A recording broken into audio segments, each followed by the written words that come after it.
Bueno, em, si nosotros vemos la primera diapositiva, ustedes van a ver que la medicina siempre se ha tratado de enseñar por niveles. Aquí abajo seguramente están los más ya avanzados, ya tal vez de último curso, cerca del docente. Pero aquí atrás, si ustedes observan, hay personas que están avanzando más allá de su nivel, tratando de participar de procedimientos más avanzados. Eso ocurre muy frecuentemente cuando agarran los estudiantes y me dicen, doctor, me lleva a una cirugía. Y yo les pregunto, ¿conoces las zonas de quirófano? ¿Sabes dónde pararte dentro? Algunos pueden saber por otro conocimiento, pero hay otros que todavía no han llegado a ese conocimiento. Entonces, tratemos de aprender de acuerdo a nuestro nivel. Ya nos va a llegar el tiempo de cosas más complejas. Pero si seguimos observando en la figura, vemos una persona que está parada. Ese es un outlier, es decir, fuera de serie. Quiere sobresalir del resto. Respeta el lugar donde está, pero se pone de pie para observar mejor. Entonces, este tipo de estudiantes quisiéramos tener todos. Pero también hay este estudiante de aquí atrás, si ustedes lo ven, está con la mano en la cara, dice, pucha, ¿hasta qué hora será esto? Ya de una vez que termine. Bueno, el trabajo del médico, del docente, tratar de estimular a todos ustedes para que sean fuera de serie, para que alcancen sus propias capacidades. A pesar de mis recomendaciones, si ustedes observan, aquí está mi interna durmiendo sobre el sillón, sobre la mesa y jugando con su celular. Al cabo de un tiempo, se durmió, tal vez porque se le acabó la batería del celular. Entonces, son varias cosas que tenemos que entrenar, no solamente psicológica y conocimientos, también físicamente. Hay personas que nos acompañan a procedimientos quirúrgicos y se desmayan. No es una, son ya 10 personas por lo menos que sí. Esta es una alumna. Yo estoy operando ahí adentro. Ella se ha desmayado.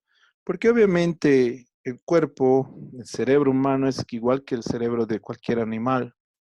Cuando huele sangre, sangre cocida por el electrobisturí, entonces piensa que le van a hacer daño, entonces libera gran cantidad de adrenalina y se consume la glucosa. Y si se acaba tu glucosa, te desmayas, no importa cuán fuerte seas. A todas las personas nos gusta ver personas simpáticas, bien arregladas, pero esto es fuera de lugar. Si ustedes ven, para un médico, estar con una florcita, con el cabello suelto, las pestañas depiladas, los ojos pintados de 3 colores, no va con la medicina. Tenemos que tratar de ubicarnos en el contexto actual. Vamos a empezar el estudio de la cirugía, de la técnica quirúrgica, con la primera pregunta: ¿qué importancia tiene el conocer la historia de la cirugía? Sí es verdad que pueden tener alguna duda en conocer la historia, pero deben entender que la historia permite un desarrollo añadido a la comprensión de la medicina. Es decir, es más bonito el aprender medicina cuando te cuentan una historia. Además, que la historia está diseñada de una manera que el cerebro muy fácilmente lo entiende. El cerebro, como ya les había explicado en la primera clase, está diseñado para aprender en forma de cuentos, leyendas e historias, no en datos. Se hace más gratificante el aprender algo que tiene historia y contexto. La técnica quirúrgica es la base de un cirujano y la cirugía apareció antes que el cirujano. en Irak, hace aproximadamente 45.000 años, se ha encontrado restos de un humano que tenía la amputación del brazo derecho. Siendo esta la primera cirugía probablemente. No sabemos si el paciente se amputó accidentalmente, pero sí había tejido cicatrizal alrededor de la amputación.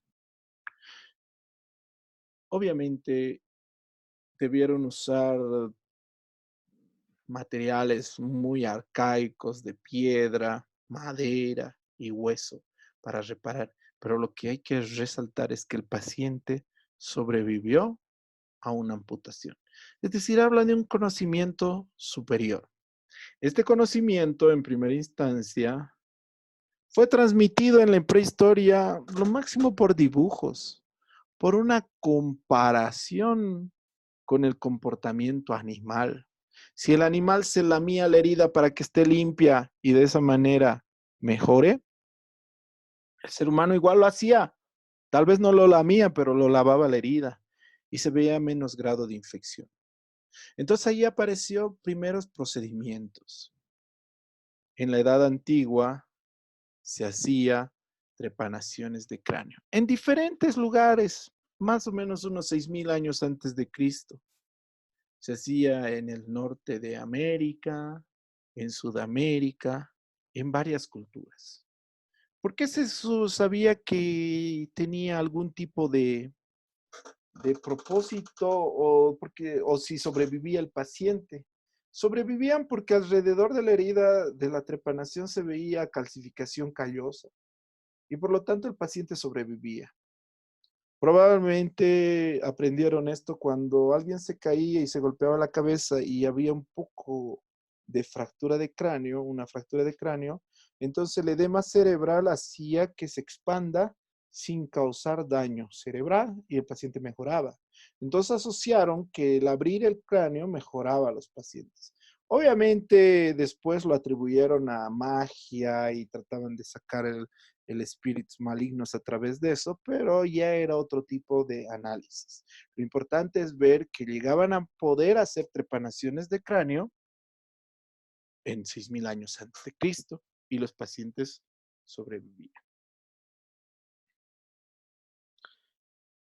Egipto es una cuna de varias incógnitas. Hay dos papiros especialmente, el papiro de Ebers y el papiro de Smith. Más o menos estos papiros hablaban de cómo se curaba las llagas, las quemaduras. El papiro de Smith, cómo se manejaba las heridas, las fracturas y luxaciones.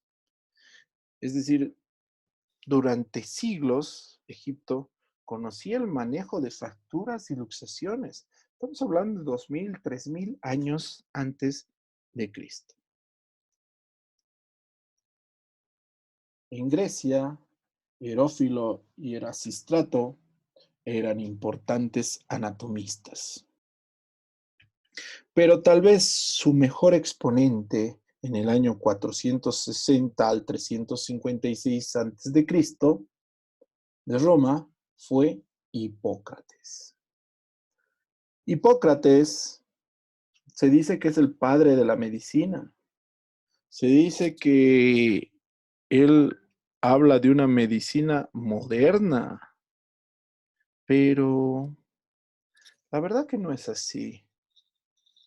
La verdad, jóvenes, es que Hipócrates era un hijo de un comerciante bastante rico. Y se dice que Hipócrates viaja al oriente, a India, a Egipto, a Arabia, a aprender medicina. Y de ahí trae los conocimientos. Conocimientos de reducciones de luxaciones. Miren, pone una escalera y mediante el contrapeso y el jalar continuamente hacía que se reduzca. Había otros exponentes en esa época, Galeno, que vamos a verlo más adelante, pero llama la atención de que en Oriente, en la India, había este individuo que se llamaba Susruta. Su ruta samaita, que vive casi 1800 años, casi 2000 años antes de Cristo, que describía cosas bastante importantes. Miren, si ustedes observan acá este es el instrumental de 800 años de antes de Cristo de su ruta, que son agujas que actualmente las tenemos. Y en la Edad Media, es decir, 1400 años después de Cristo, es decir, casi 2000 años después de esto, miren el material de los romanos, de los europeos. Si ustedes ven el libro de su ruta, es muy llamativo este dibujo, donde muestra cómo era una célula. Estamos hablando 800 años antes de Cristo. 800 años de Cristo antes. Lo mismo en Oriente, Al-Safra, Abulcasis, hacían procedimientos avanzados, hacían inspecciones endoscópicas del útero, hacían legrados uterinos, es decir, hablaban de una medicina más avanzada que en el resto del continente. Nosotros, médicos, los actuales, hemos descendido de la medicina griega y romana, es decir, de la peor medicina de este planeta. Lamentablemente, Roma y Grecia y los europeos tenían la peor medicina, pero los mejores ejércitos. Así que cuando iban a conquistar una ciudad, cuando iban a conquistar, lo primero que hacían era destruirla, toda su información, quemaban. Es así, la biblioteca de Alejandría fue destruida y todos esos conocimientos perdidos. En la época precolombina, en el Nuevo Mundo, en América Latina, si ustedes observan, es el año 1548, gran cantidad de aborígenes habían muerto por la epidemia de viruela que trajeron los europeos. Y un médico azteca diseña este códice que habla de la enfermedad, cómo se transmite, cuánto tiempo, qué tratamiento alternativo podemos tener y si fallece o no fallece el paciente. Esta es una ficha epidemiológica. Esta ficha epidemiológica de una enfermedad que nunca habían conocido los aztecas, pero su médico tenía tal nivel de conocimiento que ya la podía hacer, a pesar de que todo su mundo se venía abajo con la conquista de los españoles. Eso habla de que la medicina, aún en América, era más avanzada que en Europa. En Europa, una medicina en la Edad Media se limitaba a la curación de heridas externas, todo lo que se podía ver. Y cosas tan anecdóticas y ridículas puede ser, por ejemplo, esta es una fotografía de un paciente con fiebre y para que no tenga fiebre, le han laparotomizado, es decir, le han abierto un perro y le han puesto sobre su tórax para que absorba la enfermedad. Obviamente eso es descabellado. Y estamos hablando del siglo XIII, 1300, es decir, casi 2000 años después de que vivió su ruta. Ese tipo de medicina todavía teníamos en la Edad Media. Obviamente es secundario a que en la Edad Media era prohibido hacer disecciones anatómicas. Si ustedes observan los apuntes anatómicos de la Biblioteca Nacional de París, si ustedes ven este dibujo, tiene huesos que ni siquiera yo conozco. No tiene ni pies ni cabeza. No es que eran malos, sino que el problema era que era prohibido hacer autopsias. Era un sacrilegio. No podías hacer autopsias ni hacer estudios de pacientes post-mortem. Obviamente tenían una medicina totalmente retrasada. Ni hablar de las heridas externas grandes. Estas heridas externas grandes, lo máximo que te podían ofrecer era una amputación. Directamente era amputación. te lastimabas el dedo, amputaban la mano, amputaban el pie, amputaban, ¿no? Y seguían amputando. Esa era su solución. Era medicina medieval, como dicen, pero totalmente sin conocimiento académico.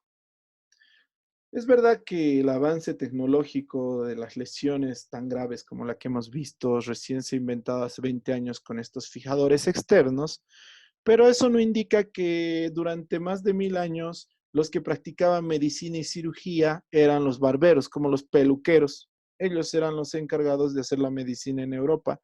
Viajaban de población en población para ejercer la medicina y sus conocimientos. Obviamente ha habido algunos avances. En el siglo XVI ha habido avances en el conocimiento de la anatomía. En el siglo XVI también ha habido avances en el control de las hemorragias. En el siglo XIX se empezó con la anestesia. Y en el siglo XIX también se vio la naturaleza de las infecciones con la asepsia y antisepsia. Uno de los más grandes anatomistas fue Andrés Vesalio. Andrés Vesalio, que escribe un tratado de anatomía de Humani Corpus a Fabrica Libre Septem.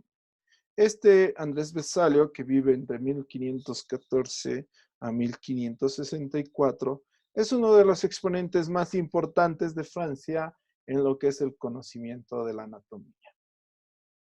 Ambrosio Paré, que vive de 1510 a 1590, hace estudios importantes de la cirugía en la hemostasia.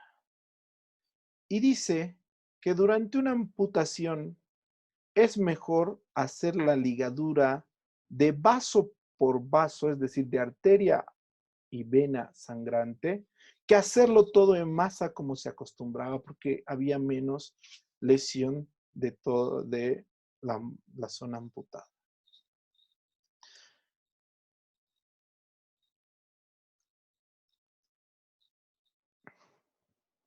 El primer libro que hablaba algo sobre cirugía es el libro o revista de cirugía francesa de Jacques Guillemeau, editada en 1594.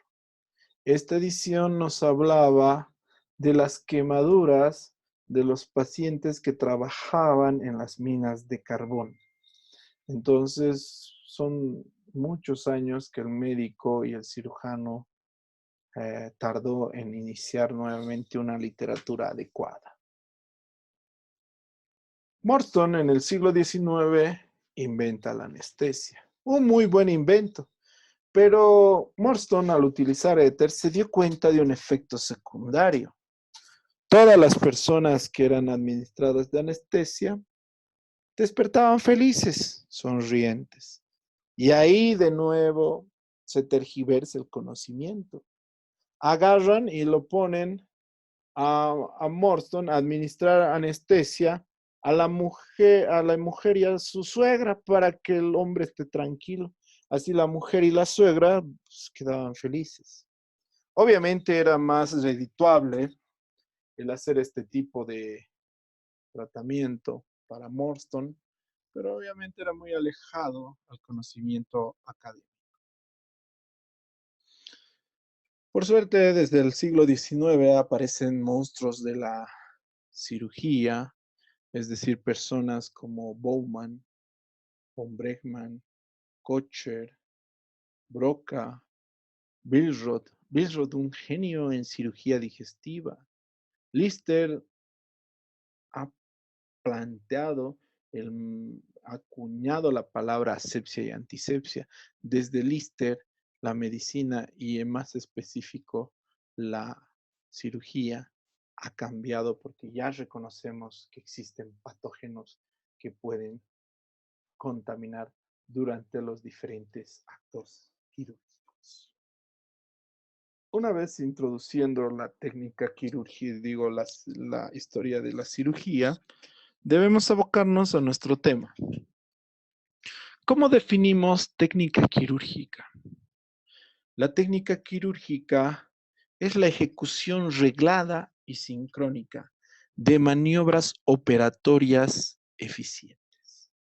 La técnica quirúrgica entonces es una ejecución reglada y sincrónica de maniobras operatorias eficientes.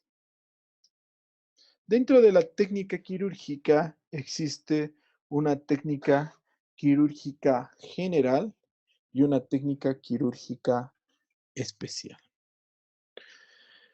La técnica quirúrgica general nos habla de conocimientos que se pueden aplicar a muchas diferentes patologías. Nos habla de cosas generales como ambiente operatoria, instrumentos, manejo de instrumentos, manipulación de tejidos, pero no aborda algo específico. Es decir, es para todo. A diferencia, la técnica quirúrgica especial es para una operación en particular. Estos tiempos operatorios van a reunir muchas maniobras ordenadas y ejecutadas de una manera especial sobre una región determinada anatómicamente.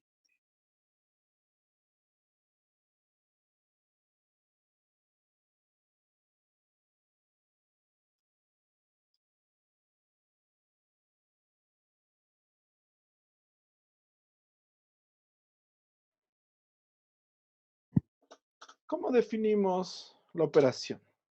La operación es el tratamiento cruento de los trastornos físicos o funcionales desde un punto de vista exclusivamente técnico. Las operaciones también se van a dividir en operaciones típicas y operaciones atípicas. Las operaciones típicas son aquellas donde los tiempos operatorios se suceden de una forma perfectamente reglada. Se ejecutan casi de memoria.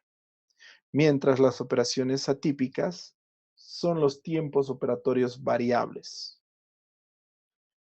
Se reglan, solamente tiene reglas generales, no hay un detalle, varía con cada enfermo y con cada patología. Hay algunos procesos tienen un diagnóstico inseguro y presentan muchas complicaciones. Normalmente las operaciones típicas tratamos de que los realicen cirujanos aprendices y las cirugías atípicas normalmente lo hacen cirujanos ya con cierto grado de experiencia. Para realizar las operaciones tenemos que seguir pasos quirúrgicos que los dividimos en una estrategia quirúrgica y táctica quirúrgica. ¿Qué quiere decir esto? Esto quiere decir que hemos llegado a dominar el arte de la cirugía, permitiendo una sobrevida importante de los pacientes. Hace unos 10 o 20 años, si operábamos a uno de ustedes de apéndice, probablemente venía su mamá, su papá, su tío, su abuelito, hasta su vecino a la cirugía, porque era el riesgo muy alto de que se muera.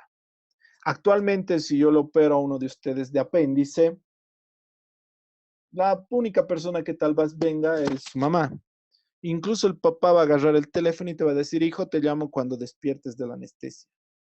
No porque no le interese, sino porque el riesgo quirúrgico es extremadamente bajo, gracias a las estrategias quirúrgicas y táctica quirúrgica.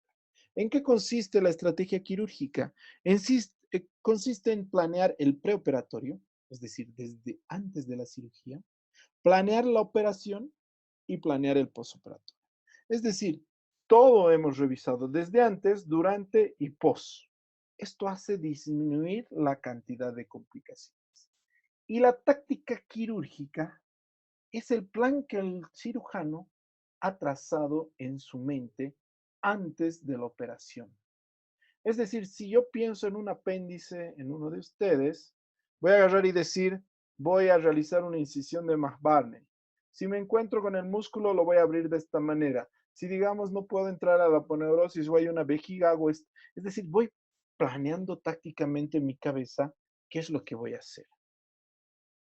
Estos procedimientos de estrategias y tácticas quirúrgicas se basan en un transoperatorio, en la operación misma, por maniobras básicas y maniobras especiales. Las maniobras básicas son las incisiones, cosas generales, y las maniobras especiales, el procedimiento mismo que se hace en una patología específica. Por ejemplo, la jareta que hacemos en el muñón apendicular, con la invaginación del muñón. Entonces, es una maniobra especial que solo y solo hacemos para apéndice. ¿Dónde realizamos estos procedimientos? En el área quirúrgica. ¿Por qué? Porque tenemos que planear todo el pre, trans y postoperatorio. También tiene que estar reglado el realizar en un área quirúrgica. El área quirúrgica es el área identificada dentro del hospital para realizar los procedimientos quirúrgicos. Un hospital de segundo nivel, que quiere decir que tiene médico internista, médico pediatra, médico ginecólogo y médico cirujano, tiene su área quirúrgica. Un hospital de segundo nivel como una clínica también tiene su área quirúrgica. Un hospital de tercer nivel como el Hospital Diezma también tiene su área quirúrgica. Y un hospital de cuarto nivel o de investigación de una sola patología también tiene su área quirúrgica. El área quirúrgica está dentro del hospital y se refiere al área donde vamos a operar, que idealmente va a estar separada por una puerta de vidrio automática. Este área quirúrgica, o también llamado bloque quirúrgico, debe ser una zona accesible, alejado de los departamentos de infectología y normalmente en los pisos superiores. Es decir, no debe existir flujo de personas que no tienen nada que ver con la cirugía. Es decir, es un área totalmente separada. Se tiene un quirófano por cada 20 camas de hospital. Hay otros datos que dicen 1 en 50, pero el más adecuado, y hablando de la medicina moderna, es 1 en 20.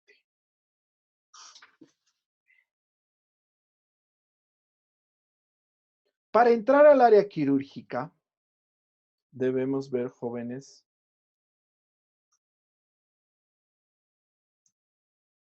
debemos ver que no es una sala de competencia de moda. No te tiene que quedar bien la vestimenta. No te tienes que ver bien con el pijama. El pijama es un gangocho cuadrado, es una bolsa cuadrada, que nadie queda bien. Tiene que estar bien puesta la gorra, barbijos, camiseta, pantaloncillo y botas. No es un concurso de belleza. El médico, no quedas bien con el pijama, es cuadrado, es una bolsa. Por lo tanto, tienes que ubicar. Una vez que estás cambiado de forma adecuada para entrar al área quirúrgica, vas a reconocer 3 zonas del área quirúrgica, que son menos contaminadas. Se empieza con la más contaminada, zona negra, la menos contaminada, zona gris, y la más limpia, que va a ser la zona blanca. ¿Cuáles son las dependencias dentro del departamento quirúrgico? Pues dentro del departamento quirúrgico tenemos pasillos, lavabos, sala de quirófano, salas de depósito, salas de ropería, sala de esterilización, salas anexas, salas administrativas. Pero ¿cuál de estas salas es la área negra? ¿Cuál es el área gris? ¿Cuál es el área blanca?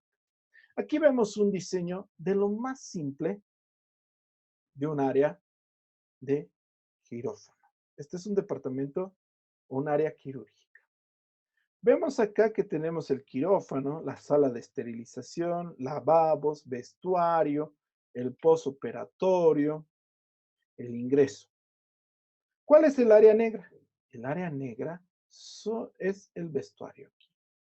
El área negra es el vestuario. El personal entra por este lado al vestuario con ropa normal y aquí se cambia el pijama. Este es el área negra. El área gris es esta. Perdón, el área blanca es esta. El más limpio lugar es el quirófano.